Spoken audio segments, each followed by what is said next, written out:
some scary Reddit stories that I found. So maybe this video isn't for sleep, but I hope you will like it anyway. By the way, let me know which costume you're gonna wear for Halloween. I have like a devil's ears on, and if you don't know what to wear, I have a last minute custom video. It was my video before. So if you don't know what to wear, go watch that video because maybe you get some inspiration out of it. So I just having my phone here. I'm gonna take some Reddit stories.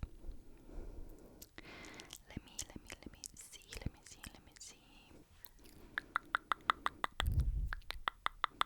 Okay, first story. The title is Lived in a Haunted Apartment for a Year. It already sounds scary. So this happened to me in late 2016 till early 2017. I was in the military stationed in Tampa, Florida. I was 24 years old at that time. I had a roommate who was also in the military. We had been living together since we first moved out the dorms on base. He got selected for deployment and I couldn't find a new roommate, so we broke the lease. I then got an apartment by myself. Nothing strange happened at first. It wasn't my first time living alone, but something about the place made me feel uncomfortable. It wasn't a cheap apartment though, and I only had a year left till my contract was up and I would separate from the military service. So I sucked it up and stayed. Very bad decision. I started to get sleep paralysis. I had never heard of it or experienced it before. This naturally I freaked out. The longer I stayed in the apartment, the more frequent it would happen till eventually it was an every night thing. I would wake up unable to move and would see a dark figure standing in my bedroom doorway. It would just stand there and stare at me. It had this melting look to it, as if parts of it were going to drip off of it. I went and see a doctor and he told me about sleep paralysis, explained to me what it was, and it was probably just stress that was causing it. I believed him, as everything he said lined up with what I was dealing with. However, soon afterwards, things escalated. I started feeling like something was trying to drag me off the bed at night when I would wake, still unable to move or even make a noise. If you have problems with sleep paralysis yourself, then you will know what I mean. My voice would come out in croaks. When I would snap out of the paralysis, I will be in my bed in my usually sleep-on position, as if nothing happened. Then one night, all that changed. Instead of feeling like something was dragging me off the bed, I actually was dragged. Something grabbed my arm and pulled me down between the bed and the wall. My arm was stuck and I could feel a hand around my forearm.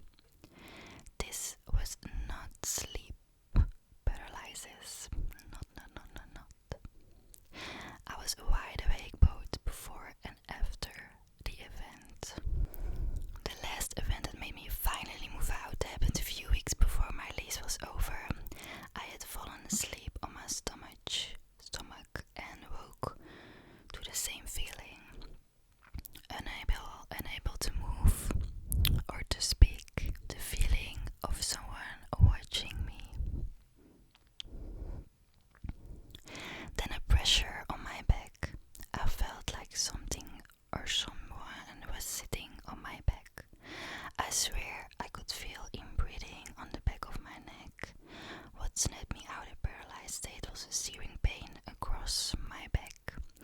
I immediately shut up. I left the apartment. I had 3 long scratches, like clowns, down my back. I ended up not breaking the lease and just crashed at friend co-worker's place for the last few weeks of my enlistment. Only ever went back to that apartment to grab my stuff. So that was the first story. I think it's really scary. I never had like sleep paralysis, and I'm really glad I haven't experienced that yet, because I think it will be really scary because you don't know if it's real or not. But he literally felt someone grabbing him, so that's really scary. Scary. I myself am really afraid of the dark, and I kinda believe in like ghosts and also like dark ghosts. So if that would happen to me, I would run for my life. I would also never go back to the apartment. Ever, never. Okay. Next. Second story from Reddit. This is from the paranormal section or group. The title is "My son's monitor keeps picking up a conversation, but there's no one in his room." I don't really know how to explain this, and I've been trying to rationalize it for the past week, but I can't anymore. I just really can't. My son is 18 months old. We have one of those video monitors with audio, the kind you can check on your phone, pretty standard. We've had it since he was born, and it's never had issues before. About a week ago, maybe 8 days now, I woke up around 2:30 am because I heard voices coming from the monitor, not like crying or babbling, actually conversations, 2 people talking. I grabbed my phone to check the video, and my son was asleep. Completely asleep. Hadn't moved, but the audio was still going. It sounded like two women having a conversation, but I couldn't make out a word. It was like when you hear people talking in another room, you know. You can hear the rhythm of conversations, but not the actual words. I thought maybe it was picking up a neighbor's baby monitor or something. We live in a duplex, so that seems possible. So I went back to sleep. It's happened 4 more times since then, always between 2 am and 4 am. Always the same 2 voices, same rhythm to it. My son sleeps through it every time. 2 nights ago, I decided to actually go into his room when it was happening instead of just watching it on the phone. I stood in the doorway and the monitor was still picking it up. I could hear it coming from the receiver until on my phone, but I couldn't hear anything in the actual room. Just silence except for my son's breathing and his white noises machine. The conversation on the monitor kept going for maybe another minute while I was standing there, and then just stopped. Cut off mid-sentence kind of thing. Last night my husband finally heard it too. He's been saying I'm just hearing interference or that I'm overtired, but he woke up when I did and heard it. He checked the video same as me. Our son was asleep, door closed, nothing in the room. He went in there and same thing, could hear it on the monitor, nothing in the actual room. We checked the monitor settings, it changed the channel, even bought a new monitor today, thinking maybe it was defective. Set up the new one this afternoon. It just happened again 20 minutes ago. Same voice, new monitor. I'm sitting here watching the video right now and my son is sleeping peacefully, but I can hear 2 women having a conversation that I can't understand, and there is no rational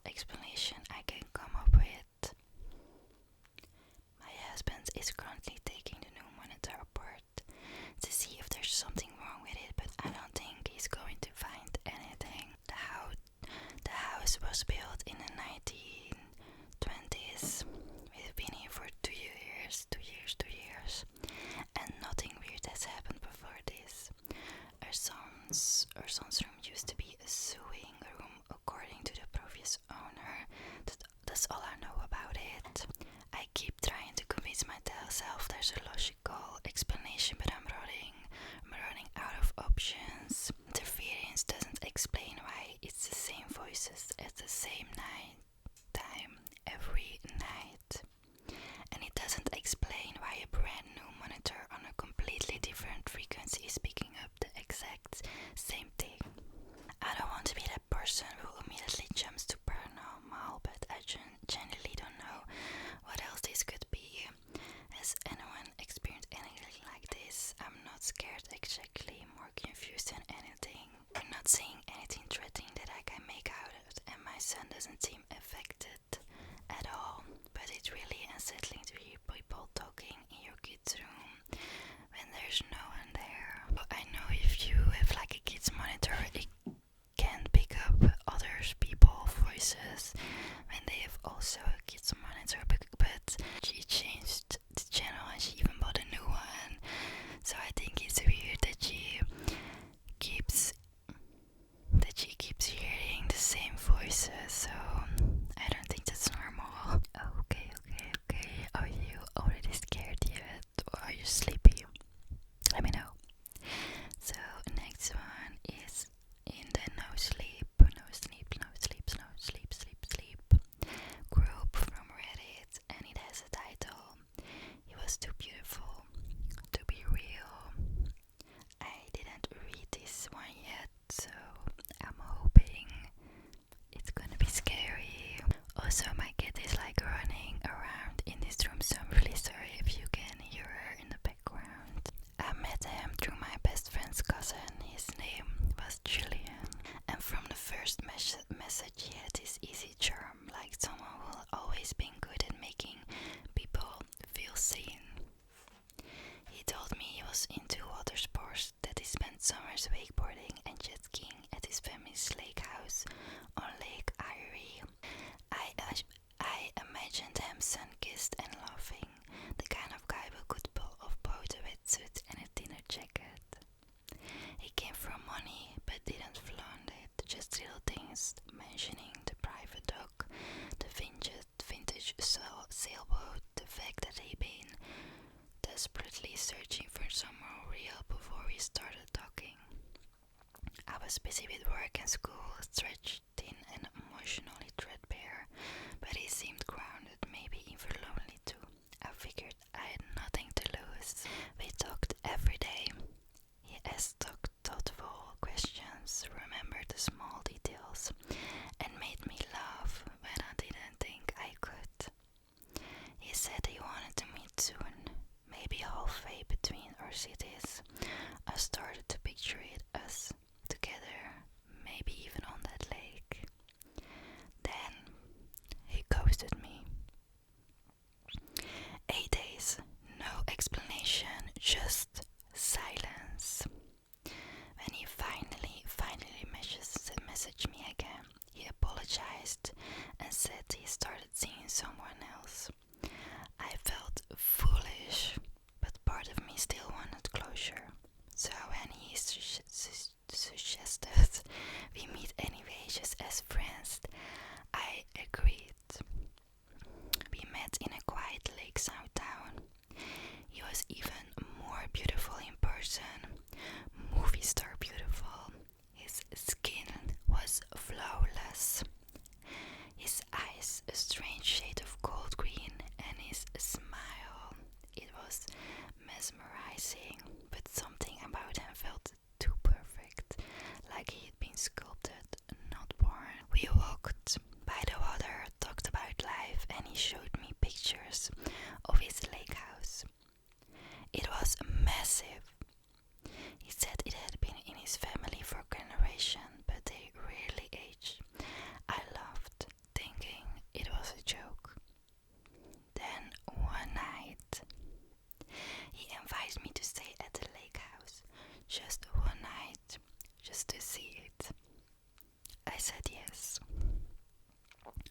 place was stunning.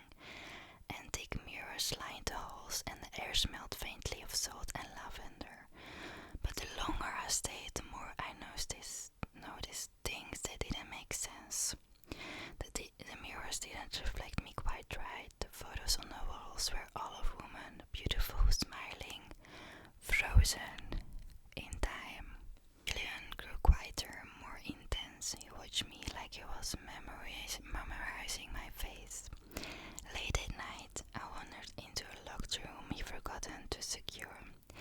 Inside was a mirror, unlike the others, tall, ornate, and pulsing faintly with light, and in it, I saw her.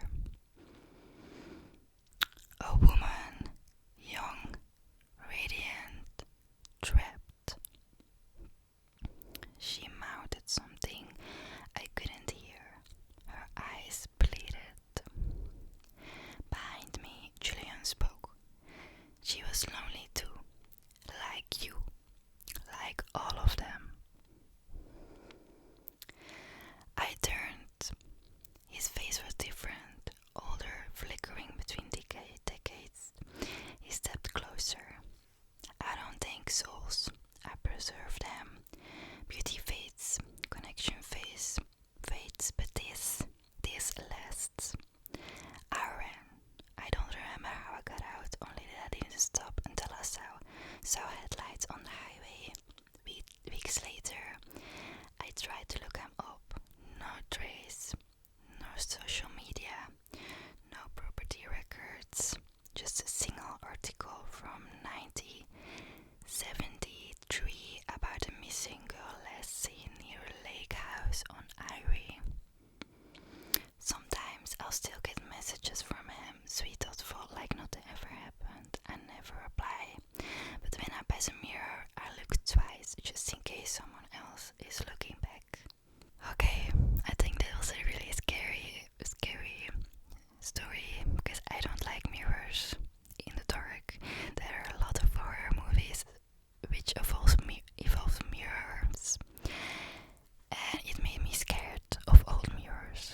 New ones not, but old ones I had when I was a kid. A vintage mirror that I bought in a vintage store, so it wasn't new. And when I got older and I saw horror movies about mirrors, I was really getting scared of it. Even though the mirror was really beautiful, but I was just scared.